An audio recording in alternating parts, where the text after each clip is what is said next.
சிவகங்கை பகுதியில் வாக்கு சேகரிப்பில் ஈடுபட்ட அதிமுக வேட்பாளர் சேவியர் தாஸ் முன்னாள் மத்திய அமைச்சர் ப சிதம்பரத்தை கடுமையாக விமர்சித்துள்ளார். சிவகங்கை நாடாளுமன்ற தொகுதியில் காங்கிரஸ் கட்சி சார்பில் கார்த்தி சிதம்பரமும் அதிமுக சார்பில் சேவியர் தாஸும் போட்டியிடுகின்றனர். சேவியர் தாஸ் சிவகங்கை நகரில் உள்ள 27 வார்டுகளுக்கும் சென்று வாக்கு சேகரிப்பில் ஈடுபட்டார். அப்போது தொகுதி பக்கமே எட்டி பார்க்காத ப சிதம்பரம் பொய் சொல்லி மீண்டும் இம்முறை வந்து வாக்கு கேட்பார் என்று கடுமையாக விமர்சித்தார். பிரச்சாரத்தின் போது முன்னாள் அமைச்சர் பாஸ்கரன், தற்போதைய சிவகங்கை அதிமுக எம்எல்ஏ செந்தில்நாதன் ஆகியோர் உடனிருந்தனர்.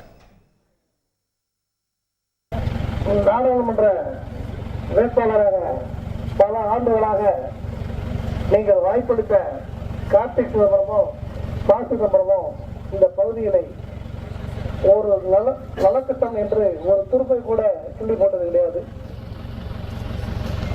ஏன் இதை சொல்கிறேன் என்றால், வாக்குகளை பெறுவதற்கு மட்டும் அவர்கள் இனிமையாக பேசிக்கொண்டு மக்களை ஏமாற்றி வாக்குகளை பெற்றுவிட்டு 5 வருடத்துக்கு இந்த பக்கம் தலைவைத்து கூட படுக்க மாட்டார்கள். அவர்கள் எல்லாம் அவர்களை சென்று பார்க்கவே முடியாது. நான் அப்படிப்பட்டவன் அல்ல. செய்திகளை உடனுக்குடன் தெரிந்து கொள்ள உடனே சப்ஸ்கிரைப் பண்ணுங்க.